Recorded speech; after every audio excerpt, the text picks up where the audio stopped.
So pop quiz. What Hebrew word means hello, goodbye, and peace? If you guessed shalom, you are in good company. Lots of Jews think that's what shalom means. But it doesn't, not really. Shalom means peace. Now, it's somewhat customary to say shalom in a greeting and in a farewell, but that doesn't change the meaning of the word. In fact, today, few Israelis would say shalom when they say hello, nor do they when they say goodbye. When they pick up the phone, they say ken, or they say alo. Or when they say farewell, they say lehitraot, which means see you very soon, or they say bye, which means bye. The best expression, I have to say, is yalla bye. You know that expression, of course, Abby? Yalla bye, which contains not a word of Hebrew. Yalla is Arabic, and bye, as you know, is English. So loosely translated, it means gotta go later. Yalla bye. So what about the word shalom? Does it really mean peace? A few weeks ago, in the wake of George Floyd's murder, I spoke about the relationship between peace and justice. Peace, I said, is our ultimate aspiration. It is the greatest yearning of the human heart, and it is the culmination of many of our Hebrew prayers. Oseh shalom, sim shalom, shalom rav. But listening authentically, we can only conclude that the blessing of peace is a destination at the end of a long road paved with justice. What I want to suggest today is that peace and justice are really inseparable because peace is about persistence. Peace isn't a state of being, it's a way of being. In Parashat Avot, we read Hillel Omer. Hillel says, Havei mitalmidav shel Aaron, ohev shalom v'rodef shalom, ohev et habriot u'mikorban la Torah. Be of the disciples of Aaron, loving peace and pursuing peace, loving fellow creatures and bringing them closer to Torah. Peace is to be not just loved, appreciated, but also pursued. This is probably why the psalmist writes, Sur me'ra v'yaseh tov bakesh shalom v'rodfehu. Shun evil and do good, seek peace and pursue it. And Abraham ibn Ezra, the 12th century Spanish commentator, explains that without pursuit of peace, humans will tend toward conquering or controlling one another. That is to say, we tend to pursue either one or the other, peace or control. The irony is that while the disciples of Aaron may have been peace pursuers, Aaron himself is not really that. Aaron, the first high priest, is more of a placator. Non-confrontational by nature, Aaron agrees without much resistance to create the golden calf. Rabbi Gordon Tucker, in his commentary on Parashat Avot, explains the biblical Aaron wore grand priestly garments, was largely cloistered from the people, and oversaw the sacrificial system. The Aaron we are now urged to emulate is one who does not live and work within walls that keep the unauthorized out, but rather touches people everywhere in an effort to bring them close to the real source of holiness, which is not the altar, but a life lived in Torah. Before this paradigm shift, though, before the temple was destroyed and Hillel and other great rabbis reimagined a Judaism beyond the walls of Beit HaMikdash, the temple in Jerusalem, there was a pursuer of peace. It wasn't Aaron, though. It was Moses. Our Parsha includes perhaps the best example of Moses' role as Rodef Shalom. When Korach leads his rebellion, he uses all the tools of a populist demagogue. He speaks the language of the people. Kol ha'edah kulam kadoshim. Isn't the entire community holy, he says. Now, the Midrash does something clever with this passage, and I was hinting at it when I did my introduction to our Torah reading earlier. Remember last week in Parashat Shalach Lecha how it ends with tzitzit, and how the tzitzit are meant to include both the white threads and a blue thread made of techelet. Now, the Midrash says that Korach wears a talit made entirely of techelet, all blue, no white. He speaks the language of populism. He postures as a man of the people. He wears the clothing of populism. But in doing so, he collapses sacred into profane. He erases basic distinctions meant to create order and meaning. And in so doing, he misses the entire point of leadership, which is to do what's in the best interest of the people. Instead, Korach uses the people to pursue his own interests. Is it any surprise that the Torah tells us, Vayikach Korach, and Korach took? Korach takes. He's a taker. That's what he does. But Moses, in contrast, demonstrates real leadership. He doesn't immediately punish Korach for all these actions, nor the other Levites who follow him. And he doesn't castigate Datan and Aviram, Korach's co-conspirators. First, Moses falls on his face, a sign of humility, and then he challenges Korach to a duel of sacrificial offerings, but not immediately, and that's important, the next day. And then what does he do? He tries to engage them in some sort of a conversation. Is it not enough for you that the God of Israel has set you apart from the community of Israel? And Moses sticks up for his brother. For who is Aaron that you should rail against him? And then Moses seeks out Datan and Aviram, who unfortunately refuse to meet with him. We will not come, they say. Is it not enough that you have brought us from a land flowing with milk and honey to have us die in the wilderness, that you would also lord it over us? Ouch.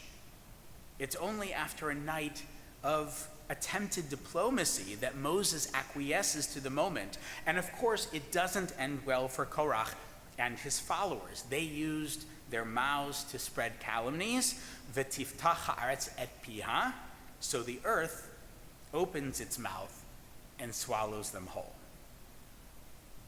This is peace as a way of being. This behavior of Moses is peace as a process. It is the process, the pursuit into which we're invited in as those in covenantal relationship with God. What's the most famous prayer that we say about peace? It's probably Oseh Shalom. Most Jews know it, even if they're not so conversant with lots of Hebrew prayers. We say it at the end of every Amidah, at the end of every mourner's Kaddish, or Kaddish Shalem. Oseh Shalom bimromav, may the one who makes peace in the heavens, hu ya'aseh shalom aleinu, also bring peace upon us. Ever thought that this prayer is a bit strange? Surely we need peace here on earth, but why in heaven? Isn't heaven the place where peace reigns? Truth be told, not really. Jewishly, the cosmos is not a perfect place filled with fluffy clouds or where everyone is happy. The divine realm is a place of chaos, of dynamic tension. Think about the creation narrative. V'ha'aretz haita tohu vavohu. The earth was unformed and void, with darkness over the surface of the deep, and a wind from God sweeping over the water. When God speaks the world into existence, it is a response to chaos, not to some sort of pre-existing order. God imposes peace. Oseh shalom bimromav. The prayer asks that God play a similar role in our world, helping us to achieve peace here as well. Now, I said this is a sign of our covenantal relationship, but to be clear, in this case, it's not the Jewish covenant that I'm talking about, it's the human one. Why else would the prayer go on to say, Hu ya'aseh shalom aleinu ve'al kol Yisrael? Now, some take this to mean that we go from particular to universal, from us to all of Israel, which is why sometimes you hear added ve'al kol yoshvei tevel in order to be more inclusive. But why? If we're talking about the cosmos, doesn't it make more sense to go from universal to particular?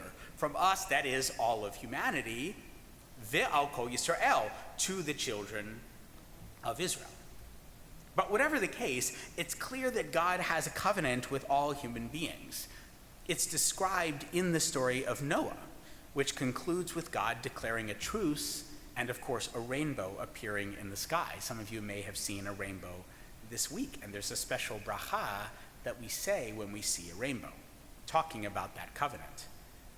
Why a rainbow? It's an ancient symbol of peace. As Rambam Maimonides explains, God relinquishes the cosmic bow, as in a bow with an arrow, putting it down and with the business end facing upward. When the bow is in the clouds, I will see it and remember the everlasting brit, covenant between God and all living creatures, all flesh that is on earth, we read in Genesis 9, verse 16. And what's the origin of the phrase, Oseh Shalom b'mromav? It comes from Eo, from Job. The Talmud explains, as Rabbi Yochanan said, what is the meaning of that which is written, dominion and fear are with God, and God makes peace in the high places? Oseh Shalom b'mromav. It means that the sun has never seen the concave side of the new moon, nor has it ever seen the concave side of a rainbow. Think about it. That is kind of how it works. Why? So that the worshipers of the sun, says the Talmud, not say as though the sun is a god, that the sun is shooting arrows at those who deny its divinity, using the rainbow as its bow. In other words, the concave side of the rainbow always faces away from the sun so that it does not look like a bow held by the sun. It's a polemic against paganism, among other things. God is Rodef Shalom, a pursuer of peace. Moses is a pursuer of peace. We are meant to be like the disciples of Aaron, lovers and pursuers of peace. Shalom is by definition a thing to be pursued. That's, I think, the fundamental relationship between justice and peace. Each needs to be sought, and vigilance in pursuit of one is really inseparable from pursuit of the other. I've mentioned before the word shalom is related to the word shalem, or shlemut, wholeness. Sometimes people think of shalom as order, the order that we impose on chaos, but I don't think this is quite right. Because order, my friends, is tricky. It's illusory. We think about policing, for example, obviously a topic of discussion these days. And we say we want law and order. But that can also be code for avoidance, and sometimes, really too often, also oppression. Broken windows policing is about order. Just pick up the trash. Just make the blight or the drug dealers go away. Can't you get rid of those annoying squeegee kids? I'll do anything to stop those darned fireworks. It's not that every kid should wash windshields. Of course not. Or that drugs should be sold on playgrounds with impunity. Quite the contrary. It's about identifying root causes, which is much harder than simply calling the cops and going back to sleep. My friends, pursuing order at the expense of justice ignores systemic problems at best and exacerbates them at worst. Peace is about equilibrium, not order. And as we know from science, equilibrium is hard to maintain. The head of Campaign Zero, which has offered several common sense measures that police departments can undertake in order to become more just and more fair and less racist, said recently that we will not get to a healthy place as a society, quote, until every non-black American is actively anti-racist every moment of the day. Now that's a tall order, and I, for one, am not sure that I have it in me. But, as Ben Cardin pointed out on the floor of the Senate recently, when he introduced his bill to prevent racial profiling, the preamble to the Constitution mentions justice before tranquility. And that's the thing. We crave tranquility. We yearn for quiet. Who doesn't want to be able to sleep without fireworks? I get it. But quiet for some must not mean suffering for others. To be a pursuer of peace is a bit like owning an old Baltimore row home. There's always something broken, always something in need of attention. Or maybe, to use a different metaphor, it's a bit like a marriage. Not the old Baltimore row home, but rather pursuing peace maybe is a bit like a marriage. Miriam and I just celebrated our high anniversary this week. Many of you listening to the service have been married far longer than I have, but I have been married long enough to know this. Successful relationships take work, and they take investment. Equilibrium doesn't happen on its own. Shalom bayit, peace in the home, doesn't happen just by ignoring things and hoping everything will work out. We earn peace by seeking it. We enjoy it by not taking it for granted. Ohev shalom, brodef shalom. We love it by pursuing it. And those, my friends, those are the only love stories that last. Shabbat shalom.